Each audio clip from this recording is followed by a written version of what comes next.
What's going on, guys? We are live. Good morning. Hope you're having a great morning. It's the afternoon. Hope you're having a great afternoon. I'm going to just wait for this to pop up. Once it pops up, I'm going to tag everyone in. We have a great.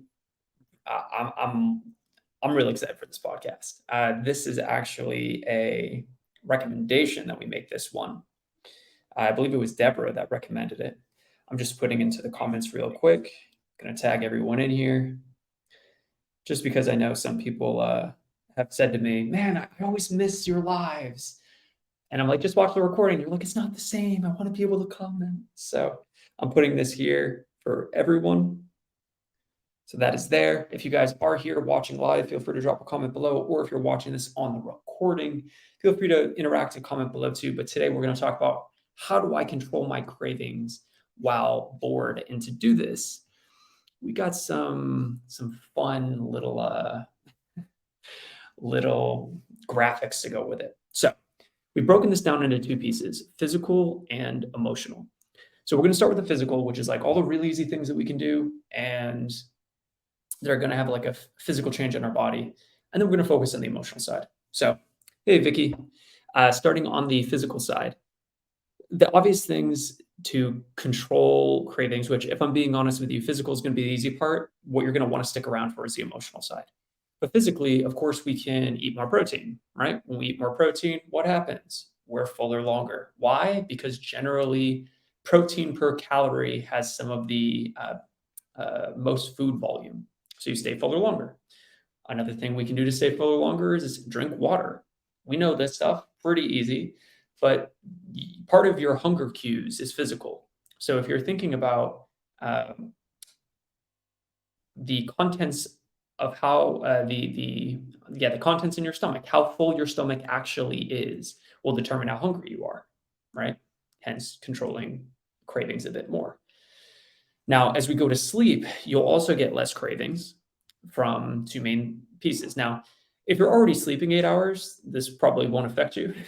But if you're sleeping less than 8 hours, there's a good chance that when you sleep, two things are going to happen. There are studies that suggest that when you sleep, your hormones regulate. And if you're thinking about the hormones that control satiety and craving, those are more in line with what you would desire. The second thing is emotional resilience. If you're thinking about the emotional side, which we'll go to in a second, the reason that generally we crave something or we're overeating or whatever it might be is because of something emotional. So if your emotional resilience is higher and you don't feel the stress as intensely, then you'll be less led to that potentially. And then the last piece is food availability. So this is just creating more pain to reach pleasure. If you've been following me for any amount of time, if you're a client of mine, you'll know that like you will never hear a day go by without me saying pain and pleasure. The reason for that is because it is so fundamental in human psychology, it's so fundamental in how we are as human beings. So instead of trying to get mad at yourself or frustrated that humans are the way that they are, just accept it and then ask yourself, what can I do about it? Right? For example, we all want to be robots to an extent. We all want to just, oh man, if I could just like figure out a way to like, just like always do the really hard stuff and never eat anything yummy tasting again, I'd be so fit. And it's like, obviously, but that's not how we are as humans. So we have to align with human behavior. Now, if we're thinking about food availability, the most easy example I can give you here is this effort to pleasure matrix that I just whipped together. This is a really interesting way to look at all behavior because really soon you can start to design your life around this principle. So the idea is just this. It's one thing to crave something, it's another thing to act upon the craving, right? I can be at home and thinking to myself, I just finished dinner and like, damn, I want some ice cream. And very often I feel that way. But if I don't have any ice cream in the freezer, it's a lot more effort to go get it. Here's what I mean. If you have ice cream in your freezer, the effort is low to go get it and the pleasure is high. Human beings are always going to essentially work, yes, to move away from pain and go towards pleasure, but also human beings are always not even consciously putting every action they do on this, and this is an oversimplification because there's like multiple sides to this, but just for this video, are always using this type of idea where it's like, how much effort will it be to go do that? And how much pleasure will I derive from that thing? Well, it's so easy to go grab ice cream from the freezer. So you're just going to go do it. And when you go do it, you'll have pleasure. So of course you're going to do that. But if ice cream wasn't in the house in the first place, and it took a lot more effort, the effort threshold was a lot higher to go grab the ice cream, which is outside of the house, which, I mean, let's just put these down so it makes more sense because ice cream would be the same amount of pleasure, right? So if ice cream is the same amount of pleasure, but it's above this action threshold, you're not going to go do it, or effort threshold, you're not going to go do it. Now, does that mean it's always going to be like that? No. Sometimes, guess what? The pleasure's all the way up here. Why? Because of the variables going on in your life. And then you would go and do it. But the point of this is food availability plays into how often you will say eat less optimally. Now, this is less about physical and it's more about emotional. So if you guys are here, make sure to say, hey, Vicky, good to see you. Margaret, Geraldine, Lori, Julia, good to see you guys. If you guys have questions too, feel free to ask as we go. Now, let's really talk about what matters the most. And it's going to be emotional. How do I control my cravings while bored? Let's focus on the emotional piece. Number one, do not restrict yourself. One of the principles you hear me talk about a ton when you become a client is we want to increase, don't decrease. This is not about the science of weight loss. Everyone knows the science of weight loss. It's the psychology of weight loss. And we all have an inner rebel. If you're probably familiar with what I'm talking about, if you're familiar with the idea of intuitive eating. So when you restrict yourself, it can activate the inner rebel, forcing us to act as a rubber band and snap back to old habits even more. Think about it. Anytime that you've done this in the past and you've essentially said, okay, no more sugar, no more carbs, no more this or that, you want it more. And it doesn't happen immediately. Maybe it happens after a week or two, but you want it, you desire it, because we can't have it. So don't restrict in the first place. You can have a healthy relationship with food, I promise. Now, a question that I would always ask when it comes down to how do I control my cravings while bored, we want to try to answer the question, are we bored or are we trying to cope from an emotion? The majority of the time, we're trying to cope from an emotion. It may just be that you're not stimulated. So because you're not stimulated, you're giving your emotions time to come to the surface so you can look at them. Now, here's the thing. That's very uncomfortable for a lot of people. And that's okay. But that's why people use their smartphone as a pacifier. And I've done it in the past too, but think about it. Have you ever have been really stressful and you grab your phone and look, or you go for the food? Generally, we're trying to, again, as human beings, get away from the pain we're in of dealing with the emotions that we're experiencing. And instead of sitting there and, soaking in these emotions and creating a way to go through them that will be long lasting and more helpful for you, you do the quick fix, which again is human nature, because what's harder, right? Here's a quick example. If you are not feeling great, well, maybe we won't use that example. I was going to use a Valium example. Well, we would just use this. If it is an effort 1 out of 10, and the pleasure you're going to derive is a 6 from going into your cabinet and eating food versus the effort of a 6 and the pleasure, which is uncertain, of sitting there and trying to figure out the emotions you're feeling and working through it and developing a skill, well, of course, we're going to do the easy thing that gives you the immediate good feeling. So it's natural to want to get out of pain and move towards pleasure. And that's why we emotionally eat generally. Learning to work through and solve your emotions without food is an extremely useful skill. And depending on who you are and where you are at in life, that's one of the things we focus on with our clients if they need it. Not everyone does. Now, what I can give you is how to deal with stress 101. This is, of course, the actions of this are actually pretty subjective, right? But I can give you a framework to think through that I think would be helpful. So these are the 3 ways, if you're experiencing stress in your life, Here's how you can get out. Now, if we're thinking about stress, a lot of people, I think, under quantify their stress. Everyone generally always says their stress is like a 7 because that's just like how we are. Because we're like, I could handle more. But really, you know, in my experience at least, people's stress is higher than they think it is. It's just they're used to it. But if we think about the destructive nature stress has on your body, especially fat loss, and you're probably familiar with all this idea of, stress increases cortisol, makes it hard to lose weight, not to mention absolutely destroys your quality of life. But a lot of times, the first thing we do with our clients, like it's funny because I have this conversation a lot. Actually, people will say, "Cool, like what exercise am I doing?" And it's week one. It's like, well, you're not doing any exercise this week. And it's like, what? What do you mean? Like I'm supposed to be losing weight and stuff. It's like, well, your stress is at 9. So, and you're sleeping 5 hours a night. So the first thing we need to do is address the stress, identify why it's happening, and do one of these three things, bring your stress down, increase your emotional resilience from sleep, and create essentially a foundation that we can then exercise on top of. Because if we just try to take your stress that's a 9 and say, cool, more stress. It's not going to work. Not long term, not after we're not here anymore. Which if we're trying to think about what we're doing, we're trying to set you up for long-term success, right? So let's keep the party going. So 3 ways to deal with stress. Number 1 is you can rip it out at the source. So if you're thinking about the source, we want to make it so it never happens in the first place. Now, is that always possible? No, not even close. Oh, just want to make sure this was still up. Not always possible. If you have a job and the coworkers there, you're not in a leadership position, you cannot change the staff. Okay, well, what do you do? In some cases, before we move on, you can change the source. Let's say that the source of your stress is a family member. Well, can you see that family member less?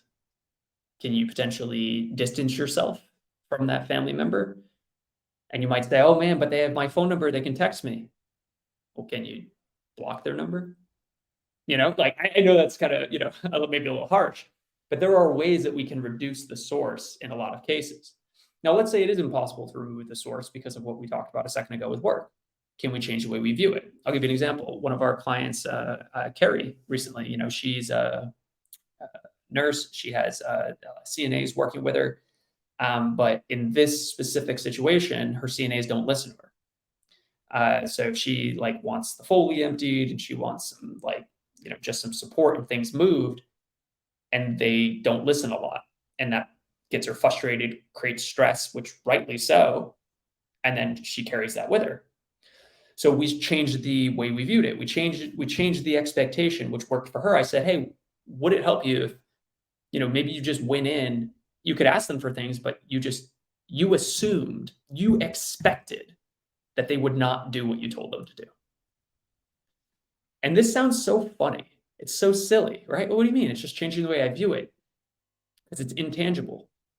But from that, her stress has already gone down. And if anything, it improved. Here's why. A lot of the times the stress we feel is because an expectation is not met. And you can put this in relation to your family, to your spouse, to your work. So with Carrie, she just shifted her expectation. Instead of getting frustrated when they didn't do everything she asked, when they actually did something that she asked, she was pleasantly surprised, like, oh shit, they actually did it. Therefore, in the past, she would go below neutral, and now she's going above neutral, right? So we're changing the way we view it. This is more like cognitive behavioral therapy and stuff like that. But these are just quick examples that you can chew on, right? Just taste. It's beautiful. The last thing is change the way we cope with the stress. So the last thing is, okay, it happened, right? It sucks. Well, how can I cope in a way that serves me? You might say, okay, let's use an example. Let's just use Carrie as an example for fun. Let's say that, okay, she feels the way she feels. Now, what is she going to do? Now, well, maybe I won't use Carrie because yeah, we haven't gone this far. So I'll just use, I won't give you an example, but I'll just say, let's say that an individual uses food to cope, as we're talking about here with emotional eating. Well, what is a way that they can essentially feel pleasure with a lowish effort threshold and be able to feel better. Because essentially, if you think about, again, emotional eating, what we're doing is we're trying to get out of pain and move towards pleasure. So, what are some things that you enjoy? Could it be running a bath? You know? So, like, instead of spending 20 minutes eating food, why don't you spend 20 minutes going in the bath with some candles and music? I don't know. Maybe that's something for you. Maybe it's taking the time to journal if that's pleasurable for you. Maybe it's, I don't know, I'm on the spot. Can't think of something else right now. But the bath is a good idea. The point is like it's just a lot of what is going to lead to your transformation, and especially like the emotional side, is a lot of test and iterate. We have to use our brain and think through what is going to work for me. Because this isn't a one size fits all. If it was, like, I don't know, I just have like a program for you to follow. But at the end of the day, it's principles. And then what you need to do is take the principles and apply them to where you are in your life. And that's why we have coaches so that they can guide you through that, help you implement it. Because we've done it with so many people in the past, we recognize the patterns that work for them. So we generally know what's going to work majority of the time.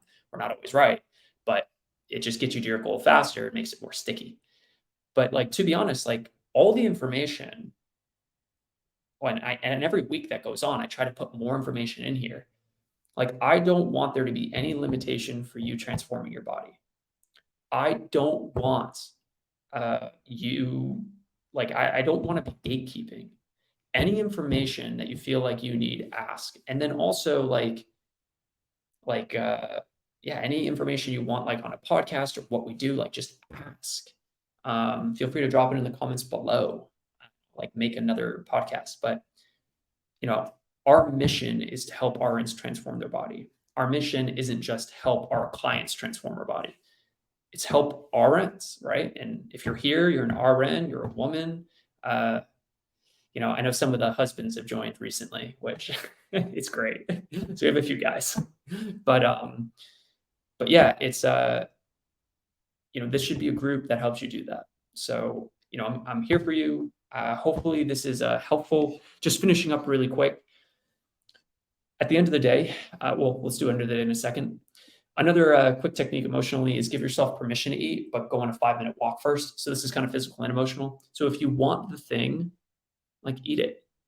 It's okay. Remove yourself from the guilt cycle altogether. Give yourself the permission to just listen to your body.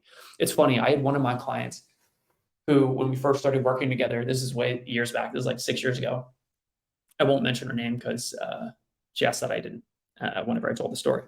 So for her, she really struggled with yo-yo dieting, like super struggled for years and years and years, and like 20 plus years. And it was a really, she was actually the person that made me learn about intuitive eating because I was like, damn, none of my stuff's working. So I was like, I gotta get better. So I got better, and she got results, not just results on the scale, but results with her mind, right? So for her, the biggest thing that helped was starting to take her power back from food, right? Instead of putting food on a pedestal, start to make it okay to just eat. Like, it's funny, in the first 4 weeks I worked with her specifically, I don't think she lost a single pound. Her clothes started fitting a little better, but it was the mental breakthrough she went through in the first 4 weeks because she didn't feel the pull over food for the first time in like 20 years. And how did we do it? We took all the restrictions away from food, all of them. And it's funny because the first week she went hog wild. And I'm saying hog wild. Ice cream, like crazy amount. But something really interesting happened. She got a stomach ache 3 days in a row. And after the third day, she's like, I don't think I want to eat like this anymore. It's like, okay, cool. What do you want to do? I'm really craving a salad. Okay, eat the salad. Okay. And then we slowly settled in to this balance. And yes, she still eats, ice cream here and there and all this stuff, but she's broken free from the hold of food, right? And that if you struggle with any type of emotional eating or power around food, like that would be my recommendation to you is like, don't look at this as the next 4 weeks. A lot of people are afraid to experiment and gain a little weight. Like you're going to gain weight anyway. So it's like, you may as well get a benefit from it. Let's say that you do go hog wild in a week and you gain 5 pounds, but you essentially take all the power back from food and then start finding a happy medium. Don't you think it'd be worth it? You know? Because like it's not about the next 4 weeks or 6 weeks. This is about the rest of your life. And if we're truly going to play an infinite game, meaning a game that we start and never stop, wouldn't we try to set yourself up for success, right? Anyway, at the end of the day, if you do emotionally eat, just know that it's okay, right? Don't beat yourself up over it. You just have yet to develop the skill of working through your emotions without food, and that's okay. Like, but just know it is a skill, and there's nothing wrong with you. You just don't have a skill yet. Like, would you be upset at yourself if you could not solve a Rubik's Cube? Like, let's say I gave you a Rubik's Cube for the first time, and there's a person next to you solves a Rubik's Cube, and then you don't know how to solve it. Would you feel bad about yourself? I mean, maybe, I don't know. But like, if you're a logical person, you probably would say like, no, I don't feel bad about that because this person over here spent years trying to figure it out. Like no one knows how to solve a Rubik's Cube without learning the algorithm, right? Like I used to think people were super smart if they could solve Rubik's Cubes. They're not. Like I know how to do it. And I know how to do it not because like I just studied the algorithm. I learned the skill. So yes, it seems impressive to be able to solve a Rubik's Cube, but it's really not. It's not, I promise. I can solve one in less, or I used to be able to solve one in less than a minute. It's just like learning the algorithm. It's the same thing with not emotionally eating if they emotionally ate at one time. All you got to do is learn the skill. Once you learn the skill, you win. So like it's totally fine. Just like know that, like give yourself some grace, give yourself some empathy. You're a work in progress as we all are. And like, nobody's perfect. And I know a lot of the time, the thief to joy is comparison. Like we'll compare ourselves to the worst thing is like people on social media because of course their life isn't really how they portray it, right? But like even if it's real and we compare ourselves to people in our immediate life, it's it doesn't help you. Like just know that you're one of one, right? And you're on your own journey, and that's okay. But anyway, I don't want to ramble on too long. Hopefully, this was helpful to you guys. I don't think we had any comments, although a lot of people that tuned in. So thanks for tuning in. Hopefully, this is beneficial. If you guys are watching this live or later, just feel free to drop a comment if anything was resonating to you. And also, if you want me to make a podcast on anything specific. Hopefully, this was helpful, and I will see you guys soon.